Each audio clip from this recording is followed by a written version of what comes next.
माझ्या विभागातील मातृत्व शाळा कुर्ला या ठिकाणी जवळजवळ गेल्या 2 ते 2.5 वर्षापासून मी पाठपुरावा करत सातत्याने माझी मागणी आहे, नागरिकांची मागणी आहे की त्या ठिकाणी बॉटॅनिकल गार्डन झालं पाहिजे, त्या ठिकाणी शहाजीराजे क्रीडा संकुल अंधेरीच्या धर्तीवरती क्रीडा संकुल झालं पाहिजे आणि त्या दृष्टीनं माझा पाठपुरावा सुरू आहे।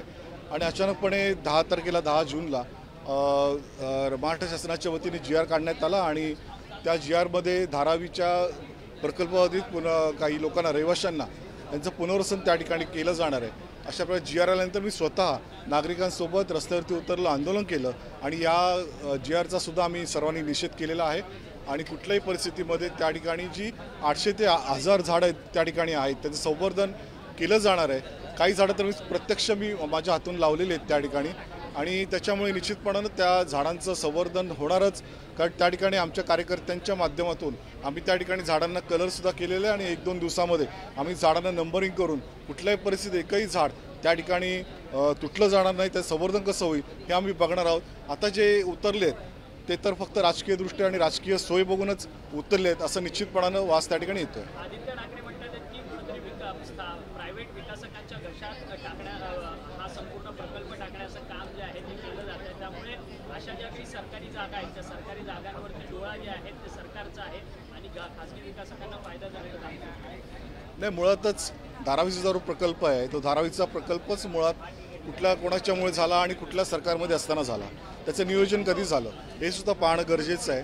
आज जेव्हा विरोधामध्ये आपण आहोत आणि विरोधामध्ये आपण असल्यानंतर काय बोलायचं आणि काय नाही हे निश्चितपणाने त्यांना कळत नाही आहे, कारण 2 वर्षापूर्वीसुद्धा माझ्या विभागामध्ये ते येऊन गेले आणि त्यावेळेला त्यांनी अशा प्रकारचं वक्तव्यसुद्धा केलं आणि नाईकनगर सोसायटी माझ्या विभागातली होती ती पडली होती, 19 लोक मृत्युमुखी पडले होते, पण त्यांच्याकडे फक्त येऊन त्यांनी आश्वासन दिलं, पण सरकार असताना सुद्धा 1 रुपयाची मदत त्यांनी केली नाही।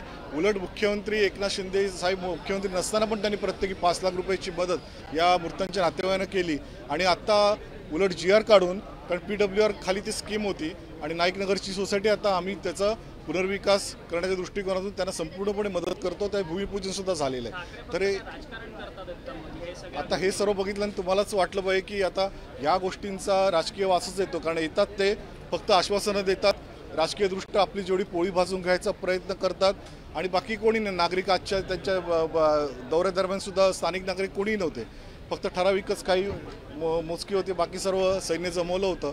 पण ठीक आहे, या गोष्टींकडे सुजाण नागरिक निश्चितपणानं मला बरेच लोकांचे दूरध्वनीसुद्धा आले आणि सगळ्यांनी सांगितलेलं आहे की हे जे करत आहेत ते राजकारण करत आहेत आणि मी जे स्वतः पहिल्या दिवशी केलं होतं ते आंदोलन केलं होतं, नागरिकांना घेऊन केलं होतं, त्यामध्ये राजकीय हा सगळ्या गोष्टी बाजूला ठेवून मी स्वतः रस्त्यावरती उतरून त्या ठिकाणी काम केलेलं आहे। धन्यवाद।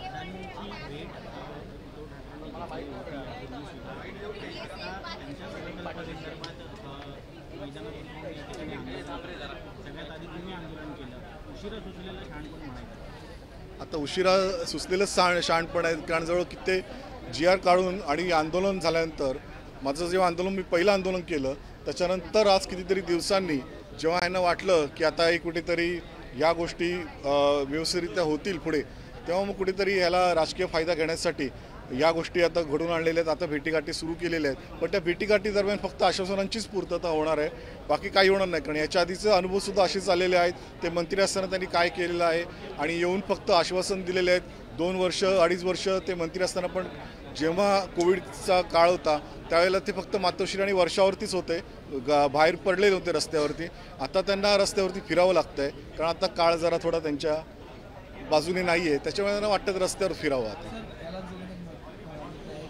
ज्यावेळेस GR आला त्यावेळेस स्थानिक आमदारांना विचारात घेतलं नव्हतं, कारण की तुम्ही सत्तेत असलेल्याच पक्षासोबत आहात, त्यामुळे महसूल मंत्र्यांनी किंवा इतर कुठल्या मंत्र्यांनी तुमच्याशी काही संवाद साधला होता त्या जागेवरचा, कारण की थेट आरोप जो आहे तो तुमच्यावर केला होता। कारण त्याच्यासोबत आधी जे शिवसैनिक तुम्ही एकत्र होतात त्यातलेच काही विभाग प्रमुख, गटनेते, शाखा प्रमुख, माजी नगरसेवक सुद्धा तुमच्या विरोधात बोलताना पाहिलं नाही। या बाबतीमध्ये